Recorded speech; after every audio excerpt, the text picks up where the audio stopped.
Hello! So we are about to jump into another draft. We have 7 out of 8 people in the queue, so waiting for one more, and looks like we're going.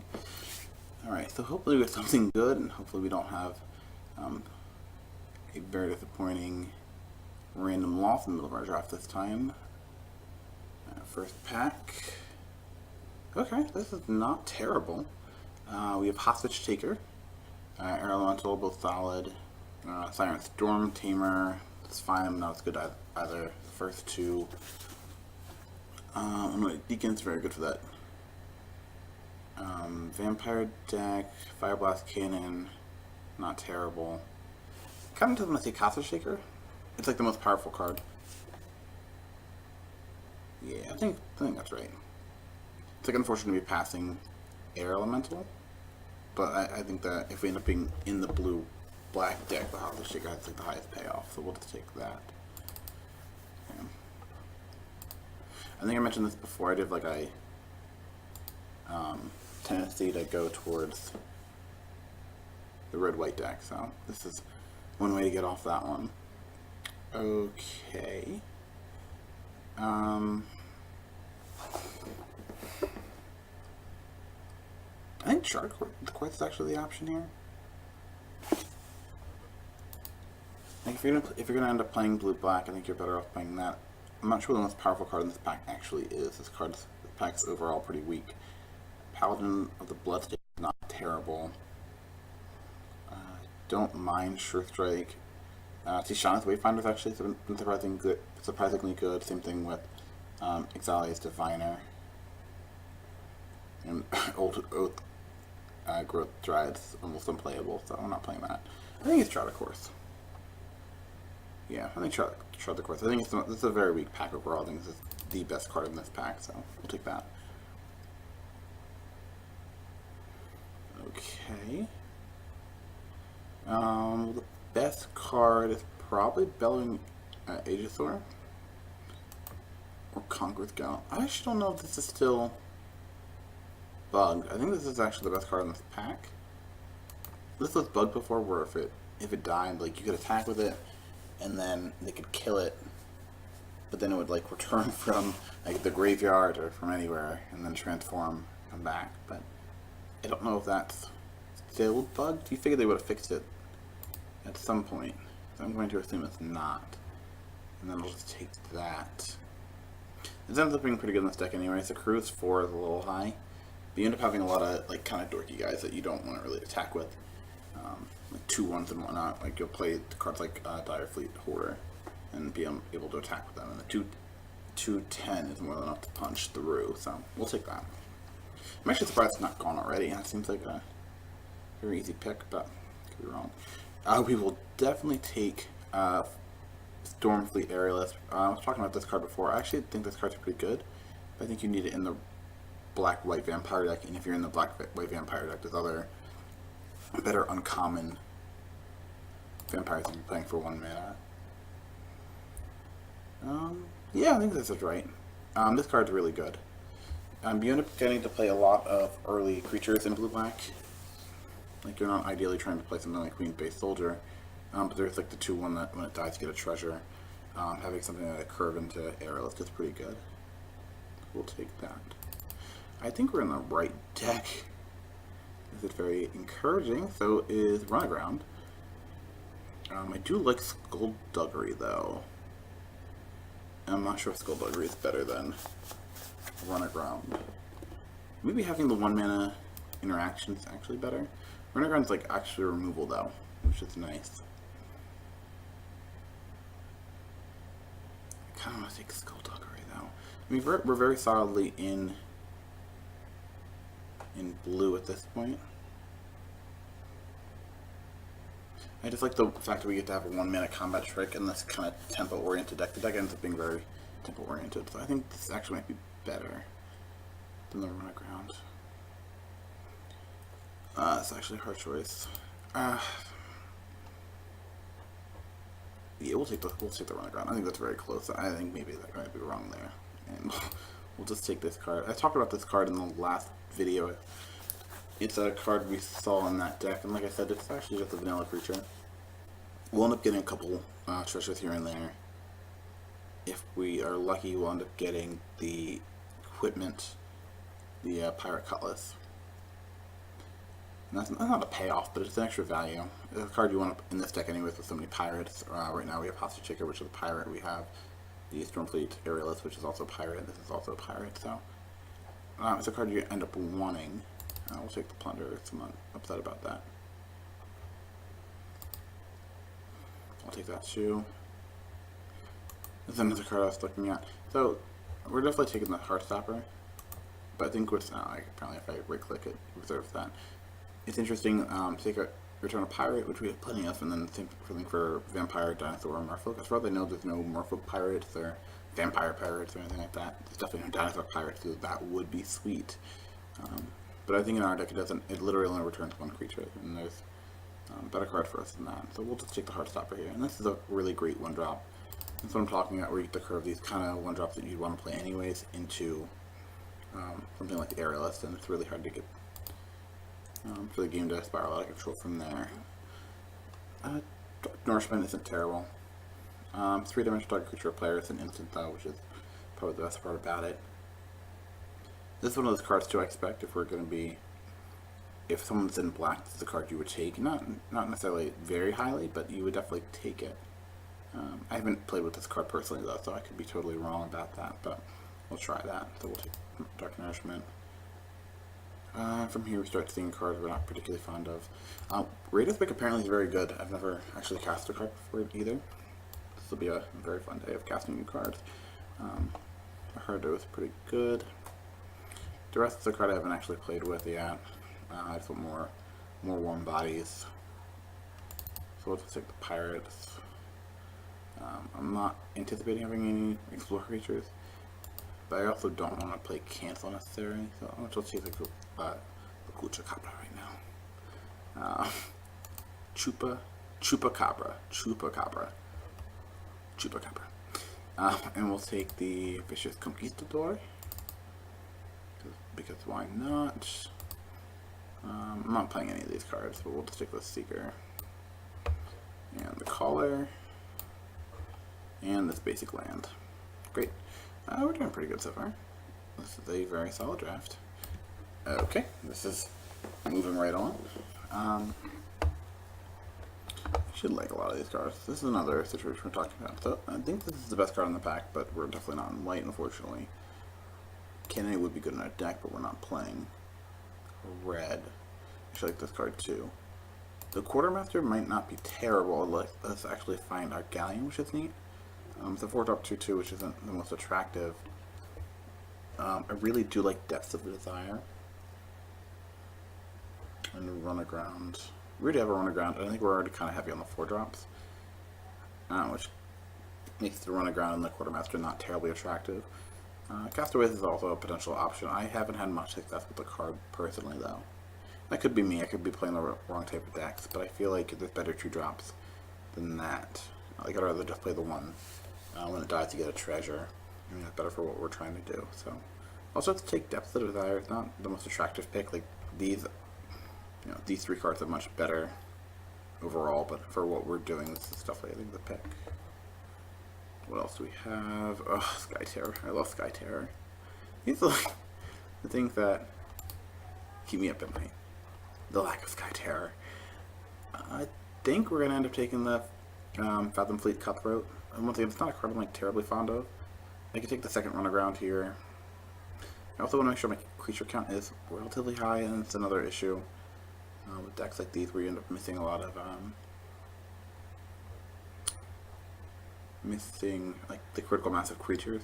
I think it's very easy to find. I think we're in the seat where we're gonna just find Run Aground if we want those. I'd rather make sure we get the Cutthroats and whatnot. So let's just take that. Right now. Oh, the Plunderer. Oh, Contract Killing. We will take Contract Killing. I'm taking removal over more or less a vanilla 3/3. It's basically going to be a vanilla 4/4 every time we cast it, if I had to guess. But I would rather take the Contract Killing. This adds up our removal up a little bit better. Ooh, I think we just take the Wanted Scoundrel. This is another card too, which is high risk, high reward. It's a 2-mana 4/3. See, I'm just beating in for a decent amount of damage. The Water Trap Reaver is also very good. It's a very underrated card, I think, and also Skullduggery. If we're lucky, we'll get one of them back. We probably won't. If we take the Scoundrel, we'll probably get the Interloper back, if I had to guess, or the Pirate's Prize. But like Jade Guardian's gonna be gone, so I run into people like a lot. Thrash, Weaver, so. But we'll take the Scoundrel. I'm more than happy with that. So let's. Yeah, that's what I'm talking about. I think we're in a seat where blue is just going to be open. This is the I think, 4th runner we've seen. So I'm not particularly worried about those. Make sure this is. Yeah, I like just to make sure all my creatures are up top. Like they obviously tell you that you have 9 creatures and 7 spells, but it's just hard to conceptualize what you're actually looking at. And organizing it helps a little bit. This is a card I haven't actually gotten to play with, but I'm interested in. So like, I think if you attack 4 times with it, you probably can mill them. But that also seems terrible. Like it just doesn't seem like a card that I would be able to use. You know what? Actually, this is research. So let's just play it and we'll run it and we'll see how it goes. I want more 2-drops, so we'll take the Queen Base Soldier. Not terribly attractive, just a vampire, but it's still something. It's helping fill out our curve, and this is kind of my concern here. Deadeye Tormentor is a great card, very underrated. We'll take another Queen Base Soldier. Priest of the Awakening Sun is very, very good. If you end up being like in the red-white vampire deck or green-white vampires. Red, white, or green, white dinosaurs. It's really good in the green, white dinosaurs, which is a little bit slower. So, but we'll take the Queen Base Soldier. We're just filling out our curve here. I am not taking Desperate Castaways. The matter of principle. I'm not taking any of these cards. I'm just going to take the Shaper Sanctuary. This card is actually not terrible either. So someone playing that out of the sideboard, a teamer. They said it was good. I don't know if that's true or not, but that's what they said. I'm not going to play this card anyways. Like, I'd rather be a little more aggressive than defensive. So I'm not going to play that. I may play Cobbled Wings. I'm not playing any of these cards obviously either, but we'll take the Swashbuckling. Because why not? We'll take the Ceratops. Just Ceratops. Because why not? And we'll take the Ryle, because that's our only option. Okay, so right now we have 22, so we really only need a couple picks here. Ugh, this is so terrible. Okay, so this card is so good. This card is just so good. I mean, we don't have to play this person necessarily, whoever actually ends up taking it, but the card is just so good. We are going to take one of the 3-drops here. I don't want more 5-drops. I mean, like, the Plunderer is definitely an upgrade over the Prosperous Pirates, but, like, I don't care. The 2 treasures do almost nothing aside to pump my Deadeye Plunderer. I do want another 3-drop, though. That's going to help with my curve. You could play either the Bloodletter, which is good because it has flying. And the Drain is obviously nice too, but I just really want the flying here. Or you play the Water Trap Weaver. I think the Water Trap Weaver is slightly better. I think they're both like, you know, B's if we're rating them, or like B minuses or whatever. Definitely better than the average bear. So we'll take the Water Trap Weaver. It's actually a bear. The 2/2 for 3. They're both 2/2 for 3, right? So what's not a bear. Grizzly Bear is a 2/2 for 2. I don't know. That's not relevant. Water Trap Weaver we'll take here. And we'll be upset we're not in red, because that would just be great. Something not being in white for Ixalan's Binding. We do get either Mark of the Vampire, Blightkeeper, or Deadeye Tormentor. I think I want the Tormentor. Blightkeeper is good too. Like, Blightkeeper's not terrible. We have the Conquistador though, and I think that Blightkeeper is an improvement over the Conquistador, but it is simply just an improvement. The Deadeye Navigator is actually helping fill out our 3-drop spot, which is more important to me right here. The Mark would be nice, but I don't think it's necessary. So we'll just take the Deadeye. Okay. River Snake? I'm happy with River Sneak. I like this card a lot too. The Duskborn Sky Matcha. This card's very good. River Sneak is just a very good card too. Not terribly sexy, but it ends up working really well with the Navigator's Ruin and the Raider's Wake. So, yeah, we'll just play that.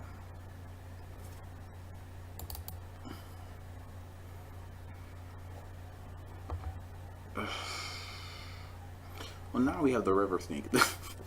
Now that we have the River Sneak, I want to play the Mark the Vampire more. It's so annoying. The Dire Fleet Hoarder is also very good. And really gets an improvement over the Queen's Bay Soldier. But once again, it's not a huge improvement. The Mark is actually very good. I don't want to play this Chupacabra. Is there anything else I don't really want to play? Like, I really don't want to play I guess I want to try these cards out. So I'm not like heartbroken on those. Like, do I really need another 2-drop? Not really. If 5 2-drop right now, I'm happy with all of them. We'll take the Mark. Yeah, we'll take the Mark here.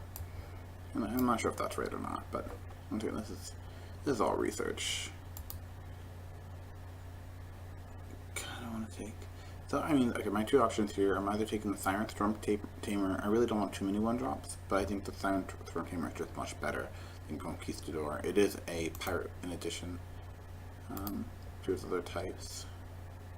Being a pirate isn't actually relevant in this deck as far as I know. We don't have any pirate synergies, but if we do end up getting the March of the Drowned back, it's going to be really good. I could also take the second Mark. Once again, I'm at the point where I don't think I'm playing that many more 4-drop. I'm up to 10 spells right now. So we'll take the Storm Tamer. This card, Bay. I think this is actually a card really good for the Vampire deck. If you're called to the Blood Feast, Pious Interdiction, Duskborn, Sky Marcher, like these are all really great cards for you. We'll just take the Tormentor. That's the only thing I really am interested in here. Triple Tormentor. We'll also take the Heartstopper, and now I really don't want the Conquistador. I do want this Fleet Spy though. This card is sweet. We'll take that too. We'll call it Plunderer back because life is mystery. We'll take the Blade Keeper. I will take the Duress for the board. It's either Duress or Cancel. I'm not really thinking I'm going to cancel back. I don't really think I'm a Duress deck either. Who do I care about from them? Yeah, I'll take Duress. Why not? Take the Shiny. Ah, man. Like, looking ahead, I'm not even sure what I want for this main deck. I'm like way over. Definitely don't want the Pirates, so I know that. I don't want either of these cards. Do I have to? I'm gonna take the Plains. This is a thing of principle. I just don't want either of those cards in my deck. I'll just take this and take the Swamp. I'm proud to take the Swamp here. Okay. Our deck seems pretty intense. I mean, the Deadeye Plunderers are not the most insane top end, but they are a top end, and they do have inevitability. So, I'm gonna wait for the draft to be over. Ooh, goodness. I don't think we need Cobble Wings. I feel like we have way too many 1-drops. It's like not a bad drop, 1-drops. Like, I'm happy with all of them. Okay. So, Reasonable Billy says we want. It says we're good on creatures. If we're good on creatures, I don't need to play. If I have 4 1-drops, which is probably too many, and 5 2-drops, I think I'd rather have 5 2-drops. So let's cut one of the 1-drops. Let's cut Blight Keeper. I think it's the worst out of them. I think. Yeah, I think it's the worst out of them. Sure. Reasonable Billy says that we probably shouldn't be playing Navigator's Ruin or Raider's Wake.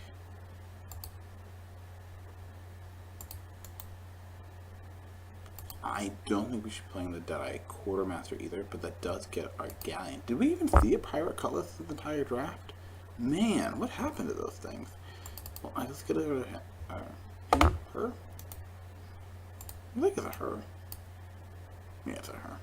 I'm pretty sure. Okay, so let's keep looking. I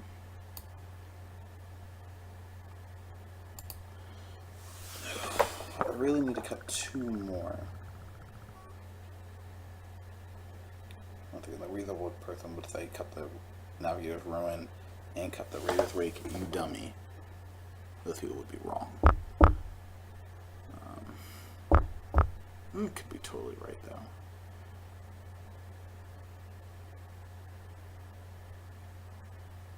The Dark Nourishment is not like the sexiest card, but I think it's a buff replacement. I think the River Sneak is not fantastic in this deck, but it's fine enough. Maybe I don't need triple Deadeye Tormentor, but the card's been really good. Gosh, I really wanna. Yeah, we'll do it for curve considerations. I think cutting this is fine. I'm really gonna cut one more creature. I feel like I should have cut the Queen-based Soldier, but it also makes, if I cut an additional 2-drop, it makes the Stormfleet Spy and the Deadeye Tormentor's worth. But I really do need to cut like one more thing. We'll cut a Queen-based Soldier. That could be totally wrong. I think maybe having the critical mass of 2 drops is probably preferred, but once again, we have to play Navigator's Ruin. I need to mill people. I just I'm not sure if it's right or not, but I think this deck can attack enough times where that effect is actually pretty good. The Raider's Wake actually might not be terrible either. But I could be wrong though. I could see that. Okay.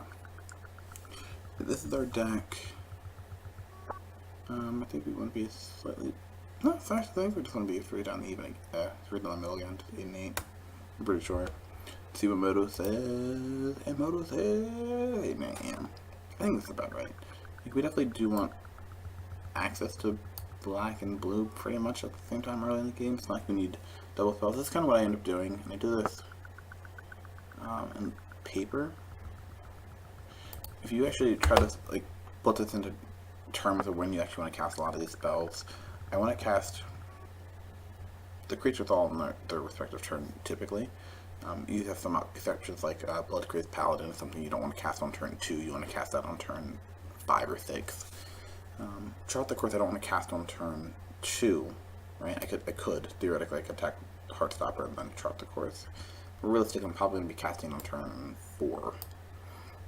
Run aground I could cast on turn 4, sure, but I'm probably going to cast it on turn 6. So this is where you can kind of see where I'm going with this. I think the rest of this is about right. Depth of the Desire is probably a little later, probably turn 5. I played this and a 2-drop, or this and this and a 3-drop rather. And if you look at it like this, I still think we're about even. Rest of the card I want to cast on curve. So yeah, I think this is fine. I think 8 and 8 is okay. Like there's no commitment. Like what ended up happening, like I'd play more black sources if all my 1 and 2 drops were all blacks. You know, black spells. And the majority of my 3 drops were black spells. I'd want to skew a little heavier that side. Or if I had double black spells, like if I had, you know, double Walk the Plank. And that's one of those cards too, like I don't want to cast Walk the Plank on turn 2 anyways, so I would move that back here and say I don't really need it until turn 5 or 6. Do I need more black mana? If I don't plan on casting it until later in the game, probably not. So, but yeah, we'll just do the 8 and 8. The 8 and 8's fine. Okay, so we will save this. Okay, all right. Well, we have a deck, so at least. So we are going to take a second. We'll come back to this, and we will kick some butt. All right, I'll see you in a second.